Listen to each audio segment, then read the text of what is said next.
नमस्कार। ग्वालियर डायरी के इस अंक में मैं अमित श्रीवास्तव आपका हार्दिक स्वागत करता हूं। कहते हैं कड़ी से कड़ी जोड़ो तो जंजीर बन जाती है, आदमी से आदमी जोड़ो तो आर्मी बन जाती है, आर्मी लोगों की मदद करती है। कहते हैं डिसिप्लिन अपनाओ देश बदलो। आज हमारे बीच में उपस्थित एक ऐसी शख्सियत जो कि बीएसएफ टेकनपुर में डीआईजी के पद पर पदस्थ हैं, जिनका नाम है अजीत कुमार जी। और साथ ही हमारे बीच में उपस्थित हैं महावीर जी जो कि कमांडेंट हैं।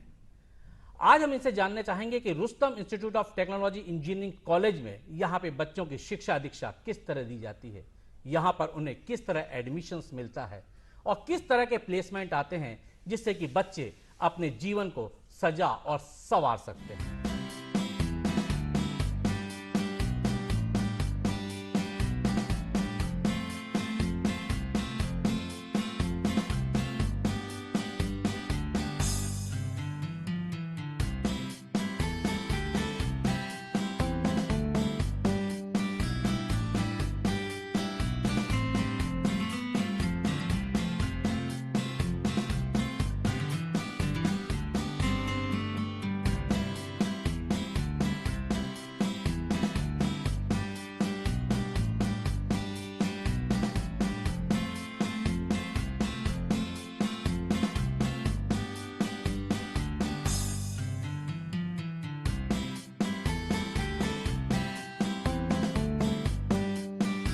रुस्तम जी इंस्टीट्यूट ऑफ टेक्नोलॉजी इंजीनियरिंग की स्थापना कब हुई, कैसे हुई और इसके पीछे उद्देश्य क्या था? रुस्तम जी इंस्टीट्यूट ऑफ टेक्नोलॉजी की स्थापना 2 अक्टूबर 1999 को की गई थी। इसका नामकरण सीमा सुरक्षा बल के प्रथम महानिदेशक और पद्म विभूषण श्री के.एफ. रुस्तम जी के नाम से किया गया। श्री रुस्तम जी हमेशा अपने कार्मिकों के वेलफेयर के लिए दिल से सोचते थे। हमारा देश की दूर सीमाओं के पर तैनात बीएसएफ एवं अन्य केंद्रीय पुलिस बलों के कार्मिकों को हेतु अपने बच्चों की शिक्षा पर समुचित ध्यान देना संभव नहीं हो पाता है। अतः इस संस्थान की स्थापना का उद्देश्य इन कार्मिकों के वार्ड्स को उच्च तकनीकी शिक्षा यानी कि हायर टेक्निकल एजुकेशन देने के उद्देश्य से की गई है। अजीत जी, हम आपसे और एक चीज जानना चाहेंगे कि इसका संचालन इस कॉलेज का किस तरह होता है तथा यहाँ के संचालन मंडल किस तरह का है, इसके बारे में भी आप हमारे दर्शकों को बताएं। आरजेआईटी सीमा सुरक्षा बल का संचालक मंडल द्वारा संचालित किया जाता है, जिसके चेयरमैन सीमा सुरक्षा बल के महानिदेशक श्री एस देशवाल आईपीएस है। इस संचालक मंडल का सदस्य सीमा सुरक्षा बल के अधिकारी एवं देश के प्रतिष्ठित शिक्षाविद है। टेकनपुर में गवर्नेंस के लिए श्री एल मोहद्दी आईपीएस एडीजी कम डायरेक्टर बीएसएफ एकेडमी, जो कि आरजीआईटी का वाइस चेयरमैन भी है। महावीर जी, हम आप इससे जानना चाहेंगे कि इस कॉलेज का, आप यहाँ पे कमांडेंट भी हैं और हम भी आपसे जानना चाहेंगे कि इस कॉलेज का लक्ष्य क्या है, किस उद्देश्य के साथ ये कॉलेज आगे बढ़ रहा है और बच्चों के भविष्य के लिए क्या आपकी सोच है? आपका जो प्रश्न है मुझसे बहुत ही सटीक पूछा गया है, क्योंकि मैं इस कॉलेज से प्रारंभ से जुड़ा हूं। जब इसकी स्थापना हुई है 1999 में 2 अक्टूबर को, तो उसके बाद ये मेरा दूसरा टेन्योर है यहाँ ड्यूटी करते हुए। तो निश्चित ही जैसे कि अभी मुख्य प्रशासक महोदय ने बताया कि सीमा सुरक्षा बल एवं जो अन्य सीएपीएफ है, उनके जो प्रहरी हैं, जो सैनिक हैं, उनके बच्चों की शिक्षा के लिए बहुत जरूरी है कि सपोर्ट किया जाए। और ये देखा गया है जैसे दूर दराज इलाकों में हमारे सैनिक हैं, वो वहाँ पर ड्यूटी कर रहे हैं, तो बच्चों से दूर होते हैं, उनको एजुकेशन में सपोर्ट बहुत जरूरी था। इस नोबल उद्देश्य के साथ में इस रुस्तम जी इंस्टीट्यूट ऑफ टेक्नोलॉजी की स्थापना हुई और लक्ष्य ये है कि बहुत ही गुणवत्ता वाली टेक्निकल एजुकेशन हमारे छात्रों को दिया जाए और उनके अभिभावक जो कि दूर हैं, यानी जो उनके पिता हैं जो सीमाओं पर दूर दूर अपने दुर्गम स्थानों पे सर्विस कर रहे हैं, उनको मनोवैज्ञानिक रूप से सपोर्ट मिले। सर, आपसे ये भी जानना चाहेंगे कि आपके इंस्टीट्यूट में कौन कौन से कोर्सेज हैं, कितनी सीट्स हैं और किस तरह उनके बच्चों के एडमिशन्स होते हैं, इसके बारे में भी आप हमें बताएं। मैं ये बताना चाहूँगा, हमारे पास अंडर ग्रेजुएट की 6 ब्रांचेज हैं। BTech automobile, BTech mechanical, BTech electrical engineering, BTech electronics and communication, BTech IT, BTech computer science. तो 6 ब्रांचें बीटेक की हैं और 2 एमटेक हैं, एक ऑटोमोबाइल में है और एक कम्युनिकेशन सिस्टम में। इसी प्रकार से एमसीए भी हमारे कॉलेज में होता है। अब मैं सबसे पहले ये बता दूं कि जो बीटेक की क्लासेज हैं, जो बीटेक के एडमिशन हैं, उसमें जो 50% वो बीएसएफ तथा अन्य सीएपीएफ एवं मध्य प्रदेश पुलिस के वार्ड्स के लिए सुरक्षित है, आरक्षित की गई है।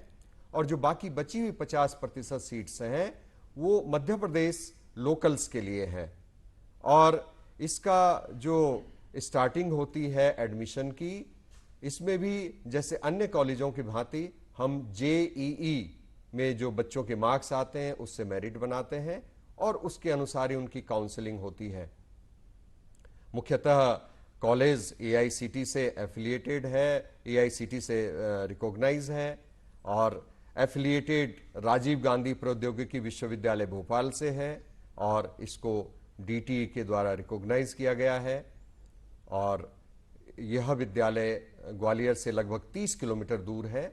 मैं एक विशेष इसमें कहना चाहता हूं, ग्वालियर से 30 किलोमीटर दूर बीएसएफ का कैंपस है, टेकनपुर बीएसएफ की एकेडमी है। तो यह कॉलेज एक बहुत सुंदर अनुशासित वातावरण में चल रहा है, जहां पर कि बीएसएफ की भी ट्रेनिंग होती है और बहुत अच्छी सुविधाएं हैं। और उन सुविधाओं के बीच, उस वातावरण के बीच में वहां पर छात्र अपना प्रशिक्षण लेते हैं, अपनी एजुकेशन पूरी करते हैं। और इस लिहाज से यह विद्यालय एजुकेशन के अलावा एक अच्छी क्वालिटी एजुकेशन के साथ साथ एक क्वालिटी डिसिप्लिन भी अपने छात्रों को देता है। सर, जैसा कि अभी आपने बताया कि हम जेई मेन और 12 के परसेंटेज के हिसाब से उस रेशो से बच्चों को हम एडमिशन देते हैं।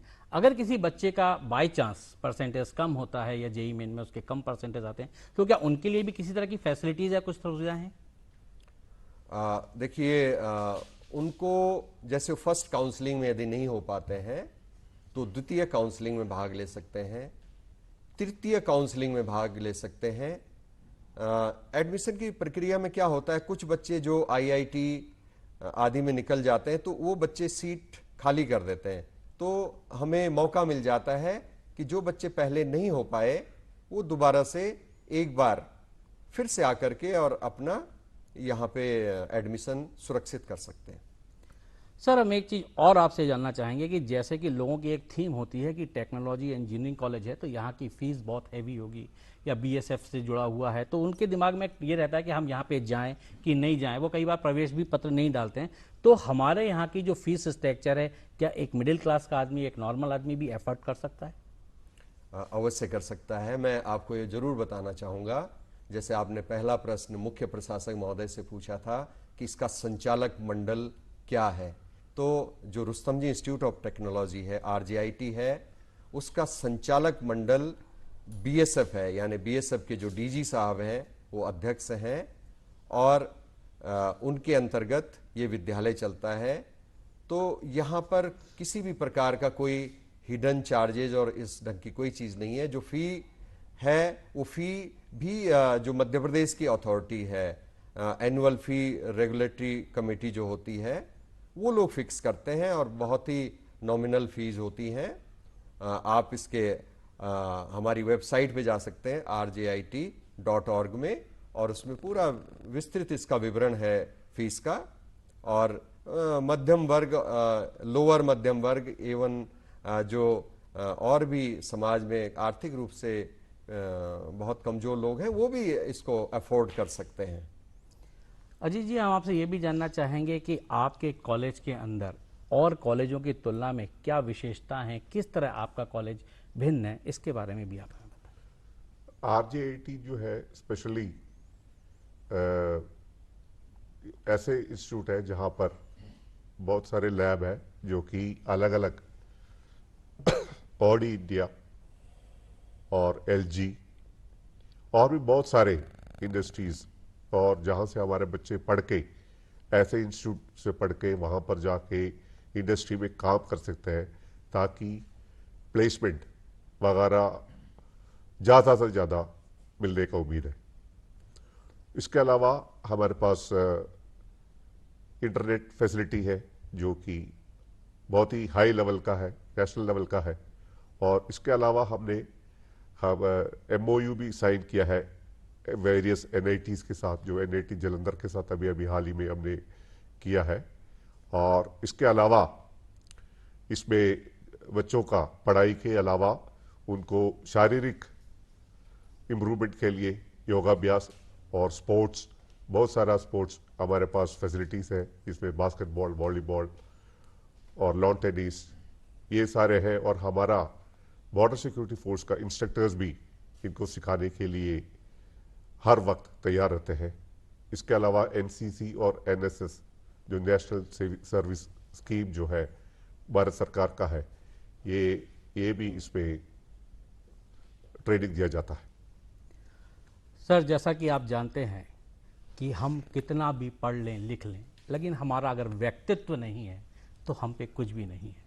तो हम ये भी जानना चाहेंगे कि आप अपने बच्चों का व्यक्तित्व तथा छात्रों के कौशल विकास योजना के लिए किस तरह काम कर रहे हैं, किस तरह उनके व्यक्तित्व को सुधारने का भी प्रयास आपके कॉलेज में किया जाता है। रुस्तम जी इंस्टीट्यूट ऑफ टेक्नोलॉजी में हमारा स्पेशल तरीके से हम लोग पर्सनालिटी डेवलपमेंट में भी ध्यान देते हैं। हमारे जो टीचर्स हैं वो हाईली क्वालिफाइड है, लेक्चरर्स और बाकी स्टाफ जो है हाईली क्वालिफाइड है। और साथ साथ बच्चों को मोटिवेशनल लेक्चर्स, उसके अलावा बॉर्डर सिक्योरिटी फोर्स की तरफ से भी गेस्ट लेक्चरर्स के तौर पे हम लोग इनको मोटिवेशन के लिए क्लासेस वगैरह लगाते हैं।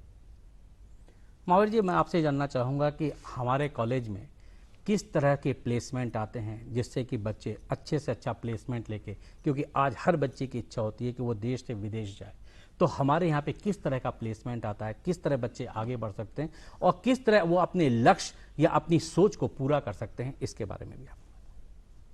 प्लेसमेंट के क्षेत्र में आरजेआईटी ने बहुत अच्छा कार्य किया है। और अगर आप पिछले 2-3 सालों का रिकॉर्ड देखें तो लगभग 60-70% तक बच्चे बहुत ही अच्छे ढंग से प्लेस हो गए, जो कि आज के ज़माने में एक बहुत अच्छा रिकॉर्ड है। जैसे बड़ी बड़ी कंपनियां हैं अंतर्राष्ट्रीय, केप जेमिनी है, जैसे विप्रो, इन्फोसिस और भी आईटी के क्षेत्र की, इलेक्ट्रॉनिक्स क्षेत्र की लगभग सभी कंपनियां हमारे विद्यालय में आती हैं, प्लेसमेंट होता है।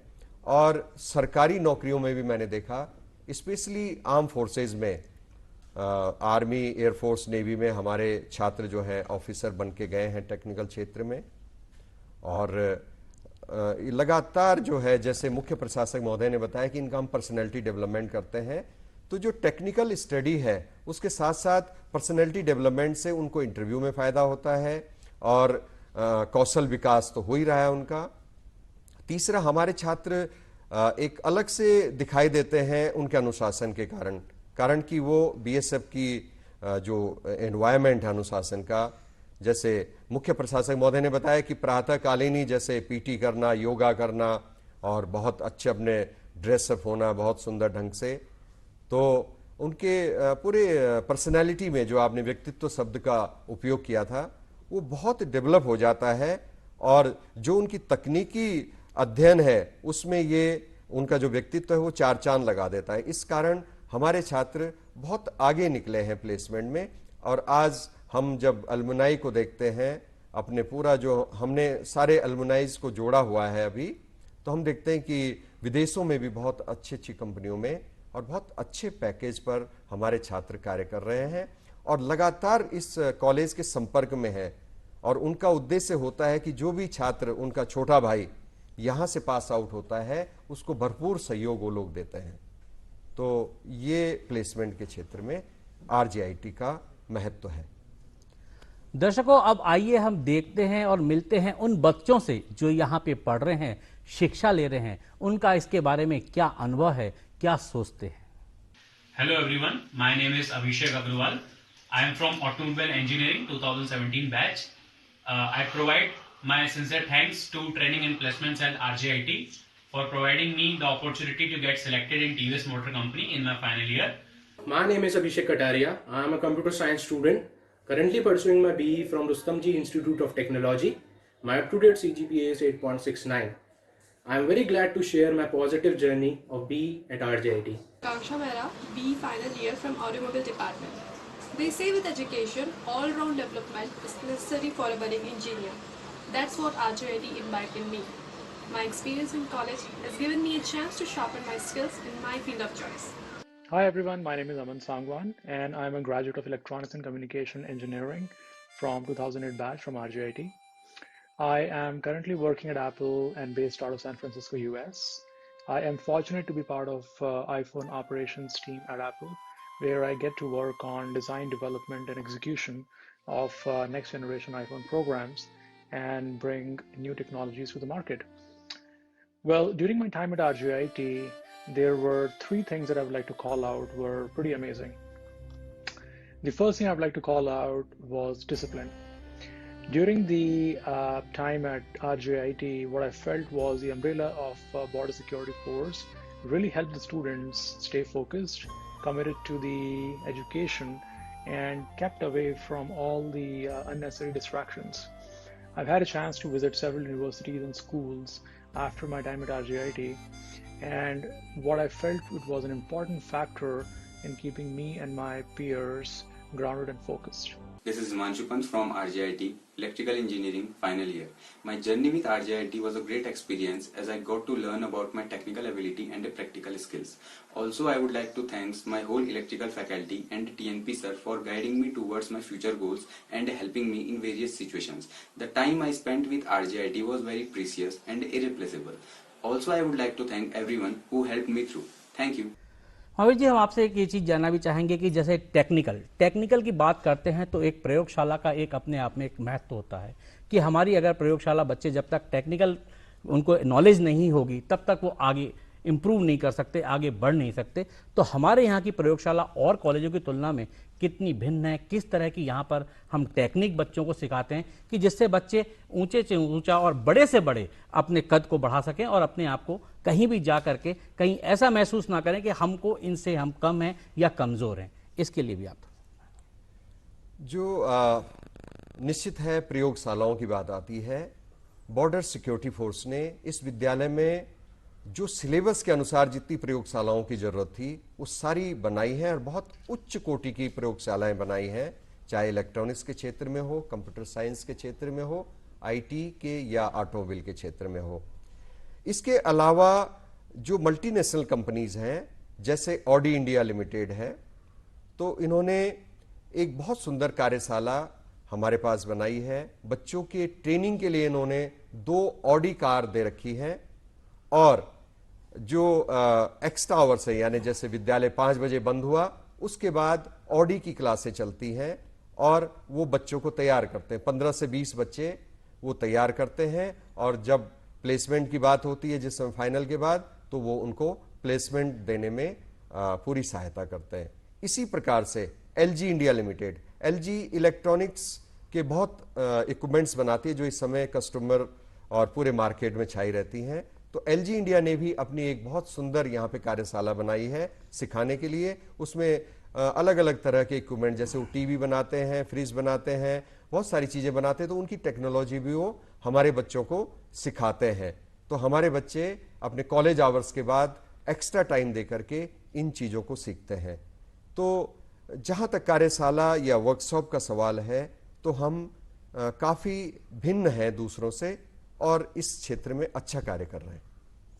सर, हम आपसे एक चीज़ और ये जानना चाहेंगे कि जिस तरह आप जानते हैं कि आज के समय में नया युग है, नई सोच है, नया विचार है, तो आज की टेक्नोलॉजी भी नई है। तो आपके यहाँ जो फैकल्टीज हैं उनको भी हम किस तरह शिक्षित करते हैं या उनको समय समय पर किस तरह उनको नई शिक्षा का ज्ञान देते हैं जिससे कि वो बच्चों को इम्प्रूव कर सकें और बच्चे आज के युग के अनुसार ढल सकें? आपने बहुत ही अच्छा प्रश्न किया। यदि फैकल्टी हमारी आधुनिक नहीं है, समय के साथ अपने को अपडेट नहीं कर रही है, तो उससे नुकसान हो सकता है। उससे मतलब हम विकास नहीं करेंगे।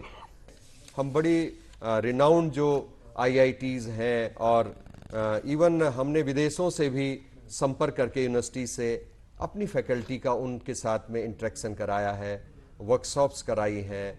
हमारे फैकल्टी मेंबर्स ने बहुत सारे अंतर्राष्ट्रीय और राष्ट्रीय पेपर लिखे हैं और लगातार रिसर्च वर्क कर रहे हैं अपने को मॉडर्न टेक्नोलॉजी में पारंगत करने के लिए। और जो आज मार्केट और जो दुनिया की जो ज़रूरत है उसमें हमारी फैकल्टी लगातार अपने को अपडेट करती रहती हैं। एक बहुत अच्छा वहाँ पे प्रभाव है BSF का। BSF की बहुत बड़ी एकेडमी है और उसके अंतर्गत ये कॉलेज आता है।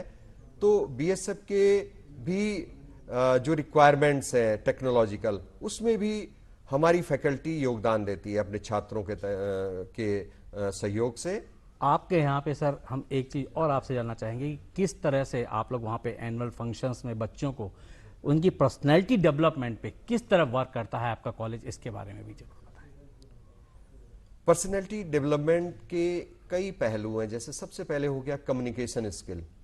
बच्चों के लिए बहुत जरूरी रखा गया है कि वो लोग किसी प्रेजेंटेशन पे बातचीत करें। इंडिविजुअल प्रेजेंटेशन दिए जाते हैं। बच्चा एक प्रोजेक्ट लेता है, उसके ऊपर आपको स्पीच दे करके सुनाता है, तो उससे उसके विचार क्या हैं और उसके बाद उसकी डिलीवरी कैसे है वो सामने आती है। बच्चे का जो दूसरा पहलू है उसके जो अंदरूनी व्यक्तित्व है उसका विकास। अंदरूनी व्यक्तित्व के विकास के लिए स्वस्थ होना जरूरी है। वो मैंने आपको स्पोर्ट्स और प्रातःकालीन योगा आदि से बताया।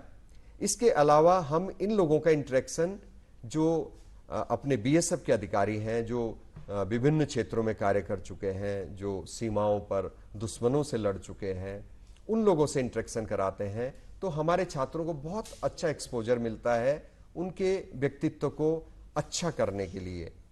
और ये एक बहुत सुंदर पैकेज है सिविल सोसाइटी और यूनिफॉर्म सोसाइटी के मिलन का और उसमें बच्चे के डेवलपमेंट का।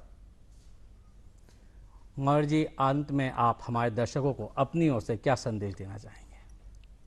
मैं दर्शकों को ये संदेश देना चाहूँगा कि आप बेहिचक रुस्तम जी इंस्टीट्यूट ऑफ टेक्नोलॉजी में अपने बच्चों का एडमिशन कराएं और जो गुणवत्ता आप चाहते हैं उनके एजुकेशन में, टेक्निकल एजुकेशन में, वो अवश्य मिलेगी। RJIT का मकसद है कंसेप्ट बिल्डर्स तैयार करना, मात्र इंजीनियर नहीं, कंसेप्ट बिल्डर्स। उनके कंसेप्ट्स होंगे भावी समाज के लिए, राष्ट्र के लिए, और वो राष्ट्र को बहुत कुछ देंगे, समाज को बहुत कुछ देंगे। तो इसलिए मैं ये कहना चाहूँगा कि बेहिचक आप रुस्तम जी इंस्टीट्यूट ऑफ टेक्नोलॉजी में बच्चे का एडमिशन कराएं। अजीत जी, अंत में आप भी, क्योंकि मुख्य आप प्रशासनिक अधिकारी हैं, आपका क्या सोचना है? हमारा जैसे श्री महावीर ने बताया, इसी तरीके से मैं सारे दर्शकों से अनुरोध करूंगा कि और पेरेंट्स जो जिनके बारे में जानकारी रख रहे हैं इस माध्यम के द्वारा, हमारा वेबसाइट पे भी जाएं, उसमें वर्चुअल प्रोग्राम उसमें दिया गया है और हमारा जो वेबसाइट है उसमें भी दिया गया है, वो इसके डिटेल्स में दिया गया है। तो मैं उनको सबको यही कहूँगा कि जो हमारा देश का रक्षा के साथ साथ हमारा बच्चे भी पढ़े और वो आगे जाके एक अच्छा सिटीजन बने। जय हिंद। महावीर जी, आप और अजीत जी, आपने जो अमूल्य समय निकाल के हमारे दूरदर्शन स्टूडियो आए और इतनी अच्छी जानकारी आपने हमारे दर्शकों को दी, इसके लिए आप दोनों का बहुत बहुत धन्यवाद। धन्यवाद। जय हिंद। तो दर्शकों, ये थे अजीत जी जो कि BSF में डीआईजी के पद पे पदस्थ हैं और Rustam institute of technology engineering college में मुख्य प्रशासनिक अधिकारी हैं, तथा महावीर जी जो कि कमांडेंट हैं। इन्होंने आपको Rustam institute of technology engineering college की क्या विशेषता है इसके बारे में आपको बताया। हमें उम्मीद है कि हमारे दर्शक अपने बच्चों को ज़्यादा से ज़्यादा इस कॉलेज में ले जाके इनकी जो फैसिलिटीज़ हैं उनका फ़ायदा उठाएंगे और अपने बच्चों के भविष्य को सुनहरा और अच्छा बनाएंगे। इसी उम्मीद के साथ मैं अमित श्रीवास्तव आपसे विदा लेता हूं। अगले कार्यक्रम में आपसे फिर मुलाकात होगी, तब तक के लिए नमस्कार।